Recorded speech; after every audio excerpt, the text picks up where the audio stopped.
I mean, I'm going to throw a little bit of a bold prediction out there based on what we've seen this offseason, but don't be surprised if the Charlotte Hornets make a sneaky push for a top 6 seed in the Eastern Conference. What is going on, guys? Welcome back to another episode of Coast to Coast. I'm your host, Liam Willerup, and today we're going to be breaking down the NBA offseason, talking about my top risers and fallers so far through this point. Obviously, the offseason isn't over yet. Teams like the Golden State Warriors at the time of recording haven't made a move, and honestly, teams like the Los Angeles Clippers are still rumored to potentially land guys like Bradley Beal if he's bought out, and Chris Paul. But as it stands now, at this time of recording on Thursday morning, we are going to talk about my winners and losers so far of free agency. Make sure to comment down below what you think and which other winners or losers you would include, and let's hop straight into this. Starting off with my first winner of the offseason, it has to be the Orlando Magic. They struck the first deal this summer by trading away Kentavious Caldwell-Pope, Cole Anthony, and draft capital in order to acquire Desmond Bane. Bane not only brings elite three-point shooting to this roster, which desperately needs it, but he also has some playmaking as well, and he's also a solid defender, which fits well with this team's identity as they were one of the best teams defensively last season.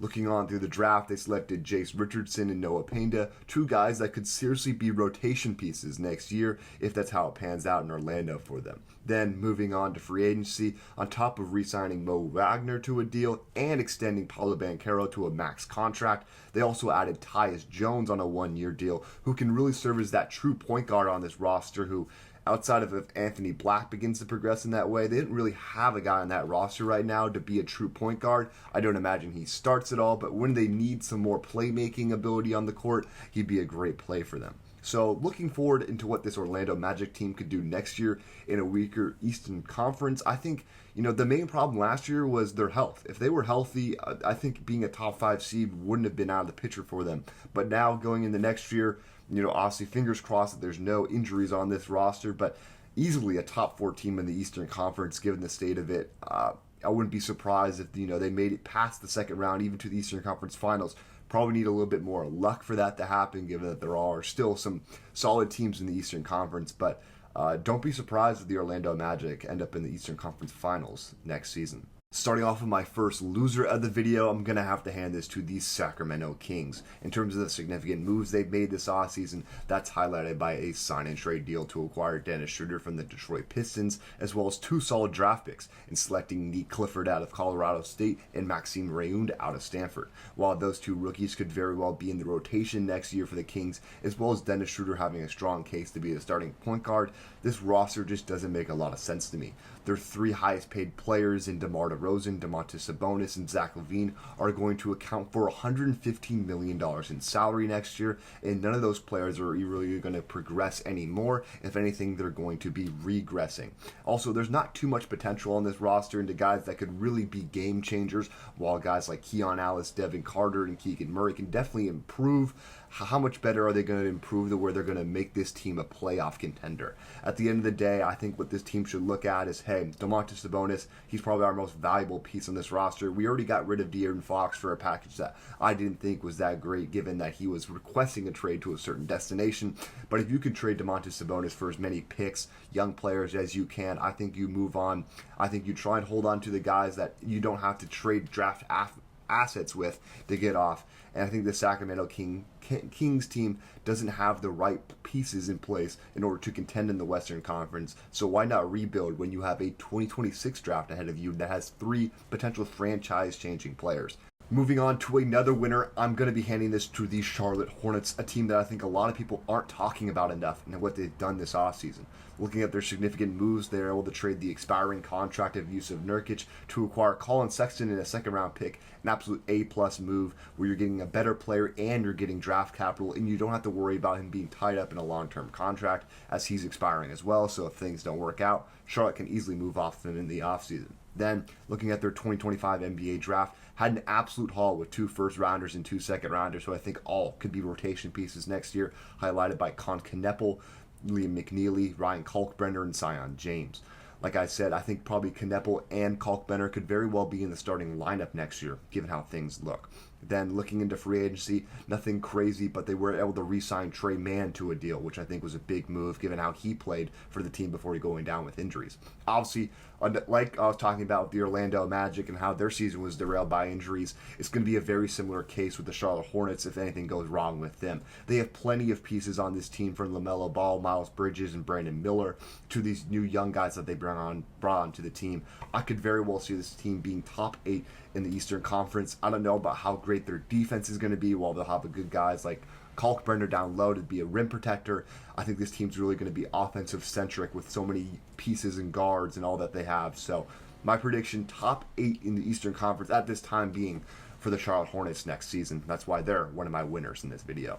Moving on to another loser in this video, I'm going to have to hand this to the Cleveland Cavaliers. Looking at the significant moves they've made so far this offseason, it started off by trading Isaac Okoro to the Chicago Bulls in exchange for Lonzo Ball to add them some point guard insurance with Darius Garland currently dealing with some injury problems. Then, before free agency started, they extended Sam Merrill on a 4-year deal, and then during the 2025 NBA draft in the second round, they selected Tyrese Proctor out of Duke, who I think is a really intriguing prospect. But why are they a loser in my book? Well, let's preface things first by saying this is a team that's really hard capped by the restrictions of the new CBA, given they have such a high salary bill for next season. But first and foremost, I don't think they did enough to capitalize on the weakened state of the Eastern Conference. Obviously, like I mentioned, they have some restrictions with the kind of trades they can make and such, but I think there should have been some more moves they should have made. But most importantly, they let Ty Jerome walk for a deal that's cheaper than Lonzo Ball's annual salary, which I didn't think was a smart move, given that, hey, even if you want to say Lonzo Ball's better than Ty Jerome's far more available than him. Again, is this Cleveland Cavaliers team probably still going to be very good next year? Yes. But do I think they took the opportunity to capitalize on this weakened state of the Eastern Conference to try and go out and make the finals next year when teams like the Milwaukee Bucks, Indiana Pacers, and Boston Celtics are probably going to be out of contention? No, I don't think they did enough. So that's why they fall as a loser on my offseason list. Moving on to my final winner of this video, I'm going to be handing this to the Denver Nuggets, a team that everyone's been raving about for what they've done this offseason.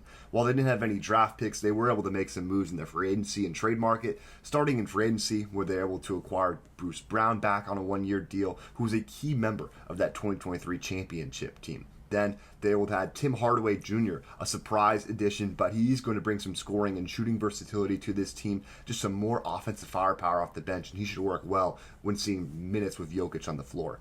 Then on the trade market, the biggest move they made this offseason was trading Michael Porter Jr. and a 2032 first-round pick to the Brooklyn Nets to acquire Cam Johnson, a deal that not only probably gets them a better fit next to Nikola Jokic and Jamal Murray, but also a guy that's far cheaper than Michael Porter Jr., who has 2 years remaining on his salary, making $30+ million annually.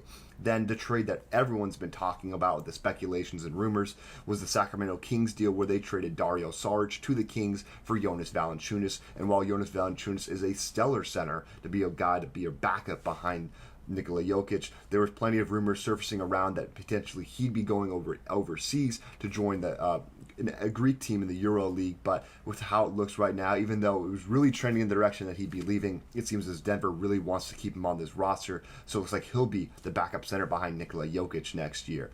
For looking at this team, I think it's Western Conference Finals or bust next year. If they end up losing the Western Conference Finals, 6-7 games to the Oklahoma City Thunder, it is what it is. But if this team can't at least be competitive, making it to the Western Conference Finals, I think it's an absolute loss. Even though teams like the Los Angeles Clippers and Houston Rockets have gotten better, this team needs to make at least the Western Conference Finals. If not, I think the expectations in Denver are probably win a championship for this group next year to capitalize on the window with Nikola Jokic playing at the peak that he is. Moving on to my last loser of this video, I'm going to be handing this to the Utah Jazz. Taking a look at the significant moves they've made this offseason, they traded away Colin Sexton in his expiring contract alongside a second-round pick for Yusuf Nurkic. They bought out Jordan Clarkson, making way for him to sign a deal with the New York Knicks. Then with John Collins, they essentially traded away for Kyle Anderson and a second-round pick, given Kevin Love is set to be waived. And then they did draft Ace Bailey and Walter Clayton Jr., 2 picks that I really liked. So why are they losers? Well, as I just said, it's not because of the draft picks, but I think it's because of having 3 players on expiring contracts. Really all you got back was nothing for them because you traded a second round pick in the Colin Sexton deal and you got a second round pick back in the John Collins deal.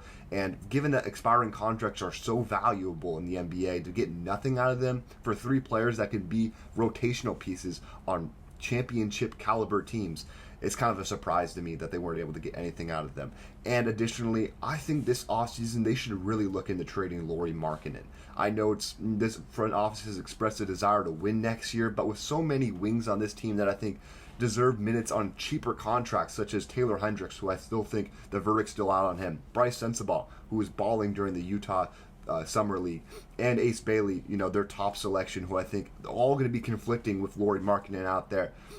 He's an expensive contract. Obviously, you had to give him the deal that it was, but I think if there's any moves still left on the board to change this team from being a loser to more of a winner in my eyes, I think it's getting rid of Lauri Markkanen wherever you can, because especially if this team is bad next year, which they very well could be and should be, given the state of the Western Conference and how many teams are just far better than them, they're going to be able to put in contention for one of those three franchise-changing players in Darren Peterson, AJ DeBonsa, and Cameron Boozer next year, who could slot in to that role that Lauri Markkanen plays for them. Therefore, that's all I got for you guys today. Again, make sure to leave a comment down below which other winners you would include. Again, the Clippers haven't made those signings of Bradley Beal or Chris Paul, confirmed yet whether those are going to happen or not. They're definitely going to be a winner in my book. A loser, Golden State Warriors, people talking about that. Atlanta Hawks, another team to mention. That's what I got so far. Make sure to subscribe down below. I'll be heading out to Summer League this weekend, bring you guys tons of different coverage and stuff, so make sure you follow along for that. Without further ado, signing out. Peace.